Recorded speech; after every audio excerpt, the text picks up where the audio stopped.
చైతన్యరథం ప్రేక్షకులకు స్వాగతం, నమస్కారం.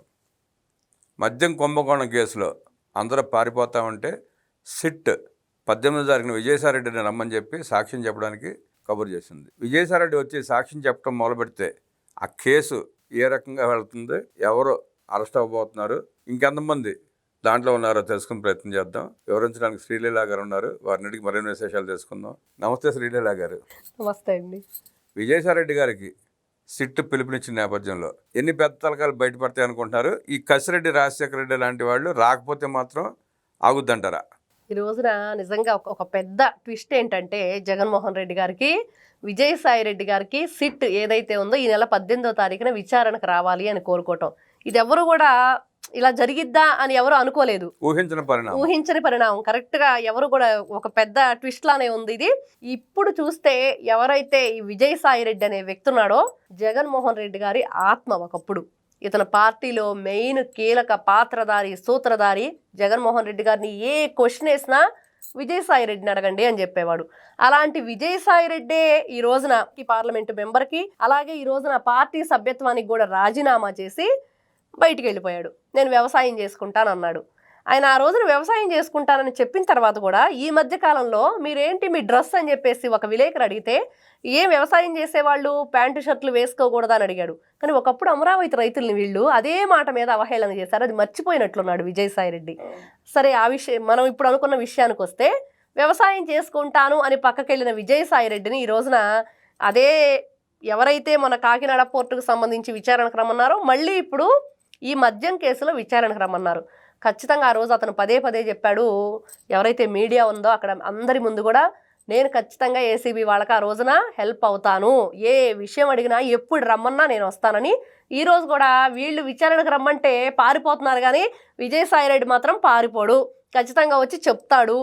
ఎవరు అక్కడ కర్మకర్త క్రియ అనే పేరు చెప్పబోతున్నాడంటే నిజంగా అందరికి కూడా ఒక టీవీ సీరియల్ కనుక మనం ఏ మలుపు తిరుగుద్ది అని ఒక ఉత్సుకత ఉంటారు కదా, అలానే అనిపిస్తుంది. నిజంగా ఏం జరగబోతుంది, ఏం చెప్తాడంటే, ఇంతకుముందు గతంలో విజయసాయి రెడ్డి గారు ఏం చెప్పారు అని అంటే మనం చూస్తూ ఉన్నాం. ప్రతి ఒక్క దాంట్లో కూడా తను ఎందుకు అసలు షర్మిల దగ్గరికి వెళ్ళి అతను ఏం చెప్పాడు, నాకు స్క్రిప్ట్ ఇచ్చారు, తిట్టమన్నారు, అందుకనే తిట్టాను, మరి తిట్టకపోతే అంతకు దిగజారు చేశారు నన్ను ఎన్నో విధాలుగా, జగన్మోహన్ రెడ్డి మనసులో కూడా నాకు స్థానం లేకుండా చేశారు, అన్నిటికీ కూడా ఓర్చుకొని ఉన్నాను, మరి నేను ఎంతగానో ఇష్టపడే భగవంతుడిని కూడా నేను ప్రేమించను, అలాంటిది జగన్మోహన్ రెడ్డి గారిని ప్రేమించాను, అట్లాంటి వ్యక్తి మనసులో నాకు స్థానం లేనప్పుడు నేను ఇంకా ఆ పార్టీలో ఎందుకు ఉండాలి అని బయటకు వచ్చేసానని అతను పార్టీ సభ్యత్వానికి అక్కడ రాజీనామా చేసి రాజ్యసభ సభ్యత్వానికి ఇదంతా బయటికి రాబోయేటప్పుడు కూడా సరిగ్గా చెప్పలేదు. కానీ మొన్న ఏదైతే విచారణ జరిగిందో కాకినాడ పోర్టుకు సంబంధించి, ఆ విచారణ అప్పుడు కొన్ని కీలకమైన విషయాలు బయట పెట్టారు. మరి అదేవిధంగా ఇప్పుడు 18వ తారీఖున కసిరెడ్డి, లేకపోతే విజయసాయి రెడ్డి, లేకపోతే ఇటు జగన్మోహన్ రెడ్డి, మిథున్ రెడ్డి, రామచంద్రారెడ్డి, వీళ్ళందరూ కూడా ఎవరు దీంట్లో కర్మకర్త క్రియ అనేది ఆయన చెప్తాడు అనేది ఖచ్చితంగా మనకు తెలుస్తుంది, నిజమే చెప్తాడు అని. కసిరెడ్డి రాజశేఖర రెడ్డి పేరును మిథున్ రెడ్డి పేరు బయటపెట్టింది కూడా విజయసాయి రెడ్డి మద్యం కేసులో ఉన్నాయని. అవును. ఈ నేపథ్యంలో అసలు జగన్ రెడ్డి పేరు కూడా చెప్పే అవకాశం ఉందంటారా? ఖచ్చితంగా చెప్తాడండి అతను, ఎందుకంటే మనసులో స్థానాలు లేవు, వీళ్ళే చెప్తున్నారు. మొన్న మర్రి రాజశేఖర రెడ్డి గారు కూడా అతను ఏదైతే పార్టీ కార్యదర్శిగా ఉన్నాడో దానికి సంబంధించి రాజీనామా చేస్తూ వెళ్తూ ఒకటే చెప్పాడు, నాకు అక్కడ ఏదైతే ఉందో వాళ్ళు విలువలు విశ్వసనీయత లేదు, అదే విశ్వసనీయత లేదని చెప్పేసి విజయసాయి రెడ్డి అన్న జగన్మోహన్ రెడ్డి గారి దగ్గర లేదు విశ్వసనీయత, అతని దగ్గర లేదు ఏదైతే నమ్మకం, మా మీద అతను నమ్మకాన్ని ఉంచట్లేదు, విశ్వసనీయత లేని వ్యక్తి దగ్గర మేము ఉండదలుచుకోలేదని. అదేవిధంగా ఈ రోజున విజయసాయి రెడ్డి గారు కూడా ఖచ్చితంగా జగన్మోహన్ రెడ్డి గారి పేరు చెప్తారంటే వీళ్ళందరూ విసిగి వేసారిపోయి ఉన్నారు. వాళ్ళకి ప్రతి వ్యక్తికి ఒక వ్యక్తిత్వం అనేది ఉండిద్ది. ఆ వ్యక్తిత్వాన్ని వీళ్ళు ఎక్కడా కూడా అతని గౌరవం కానీ వాళ్ళకి మర్యాద కానీ ఏది ఉండట్లేదు. అక్కడంతా సకల శాఖ మంత్రి సజ్జలే చూసుకుంటున్నాడు, భార్గవరెడ్డి చూసుకుంటున్నాడు, లేకపోతే మాట్లాడితే చాలు మీటింగ్ పెట్టి అంబటి రాంబాబు ఉన్నాడు.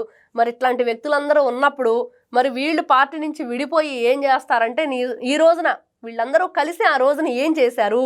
మరి మనం చూసాము కృష్ణదేవరాయ గారు ఒకప్పుడు అతనే ఆ పార్టీలో ఎంపీగా ఉండి, మరి ఆ పార్టీలో ఏం జరిగిందనేది మొన్న అంతా కూడా వివరణ ఇచ్చారు అమిత్ షా గారి దగ్గర. ఈ రోజున అతను కూటమి ప్రభుత్వంలో ఎంపీగా ఉన్నారు. అదేవిధంగా విజయసాయి రెడ్డి గారు ఖచ్చితంగా జగన్మోహన్ రెడ్డి పేరు చెప్తారు అనేది మాత్రం మనందరికీ తెలుస్తుంది. అంత ధైర్యం చేస్తారంటారా విజయసాయి రెడ్డి గారు? చేస్తాడు. షర్మిల దగ్గరికి వెళ్ళేసి మరి మీ అన్న నిన్ను తిట్టమన్నాడని చెప్పిన వ్యక్తి మరి మొన్న ఏసీబీ కోర్టు ఏదైతే దానికి సంబంధించి విచారణకు రమ్మంటే దాంట్లో కూడా కర్మకర్త క్రియ విక్రాంత్ రెడ్డి పేరు చెప్పిన తర్వాత మరి ఈ విధంగా ఈరోజు చూస్తే అసలు నేను పార్టీ నుంచే వెళ్ళిపోయాడు కదండి. మరి అతను చాలా క్షోభపడ్డాడు, ఎంతో అగౌరవపడ్డాడు ఆ పార్టీలో. వీళ్ళందరూ కూడా అతన్ని ఒక స్థాయి నుంచి దిగజార్చే విధంగా ఎన్నిటికో ఓర్చుకొని నేను ఈ పార్టీలో ఉన్నానని కూడా చివరికి చెప్పేశాడు. మరి అన్ని చెప్పిన తర్వాత మరి ఒక రోజు కాదు, 2 రోజులు కాదు, ఇప్పుడు కొత్తగా అతను పార్టీలో ఏదో వేరే పార్టీ నుంచి వచ్చిన వాడు కాదు. ఎవరైతే రాజారెడ్డి ఉన్నాడో రాజారెడ్డి, తర్వాత రాజశేఖర్ రెడ్డి, ఈరోజు జగన్మోహన్ రెడ్డి వరకు కూడా అతను అదే దాంట్లో కంటిన్యూ అవుతా వచ్చాడు. మరి అట్లాంటి వ్యక్తి వెళ్ళిపోయిన తర్వాత తన మెడకు ఏది చుట్టుకోకుండా ఉండాలంటే చెప్తాడని అనిపిస్తుంది. జగన్మోహన్ రెడ్డి గుట్లని తెలిసిన విజయసాయి రెడ్డినే బయటికి పంపించేసిన తర్వాత అంబటి రాంబాబు, సజ్జల రామకృష్ణారెడ్డి వాళ్ళిద్దరూ జగన్మోహన్ రెడ్డికి వాళ్ళు ఎక్కంటారా? వాళ్ళిద్దరిని బయటికి పంపించడా? ఖచ్చితంగా పంపిస్తాడు. కాకపోతే వాళ్ళను పంపించడానికి ఇతను తనంతట తాను వెళ్ళాడు. ఈ రోజున ఎందుకు వెళ్ళాడు అంటే ఆయన కూడా అవమానిస్తే వెళ్ళిపోయాడు. వీళ్ళని అవమానించాలిగా. అప్పుడు దాకా వీళ్ళు మరి అవమానం పడకుండా ఉంటారా అంటే మరి చూడాలి. వీళ్ళ ప్రవర్తన, వీళ్ళ ధోరణి అడుగులకు మడుగులొత్తుతా ఉంటూ ఈ రోజున సజ్జల రామకృష్ణారెడ్డి అనగానే సకల శాఖ మంత్రి అని మనకు క్లియర్గా తెలుస్తుంది. మరి ఆ సకల శాఖ మంత్రి వల్లే విజయసాయి రెడ్డి బయటికి వెళ్ళిపోయాడని. రేపు అలానే మరి ఇలానే చూస్తూ ఉంటే ఎవరో ఒకరికి ప్రయారిటీ పెరగటం, ఇంకొకరి ప్రయారిటీ తగ్గిపోవటం, పదే పదే మేము ఎంతో గౌరవంగా పార్టీని ఇంకా అంటిపెట్టుకునే ఉన్నాము, ఇంకా ఏదో ప్రజల్లోకి తీసుకెళ్లాలని చూస్తున్నాం, అయినా కూడా మాకు గౌరవం ఇవ్వట్లేదంటే ఖచ్చితంగా వెళ్ళిపోతారు. విజయసాయి రెడ్డి అప్రూవర్గా మారితే కఠినంగా శిక్షలు పడతాయని తెలిసిన జగన్ రెడ్డి అట్లా ఎట్లా పంపించాడంటారు? దాని వెనక ఉన్న కారణం ఏంటంటారు? అతను లండన్లో ఉన్నాడు. ఇతను ఫోన్ చేసి చెప్పాడు, నేను వచ్చే వరకు ఆగు అని కూడా అన్నాడు. లేదు నేను ఇంకా ఆగేది లేదు అని చెప్పేసి వెళ్ళిపోయాడు. ఇక్కడ ఒకటండి, జగన్మోహన్ రెడ్డి మెంటాలిటీ ఎలా ఉండిద్దో, ఆయన మనస్తత్వం ఏంటంటే దేన్ని కూడా లెక్క చేయని పరిస్థితి. మూర్ఖత్వం, మొండితనం, వింత ధోరణి, వింత ప్రవర్తన. అతను ప్రతి ఒక్కటి మనం ఎక్కడ చూసుకున్నా కూడా చావులకి వెళ్ళి నవ్వుతూ ఉంటాడు.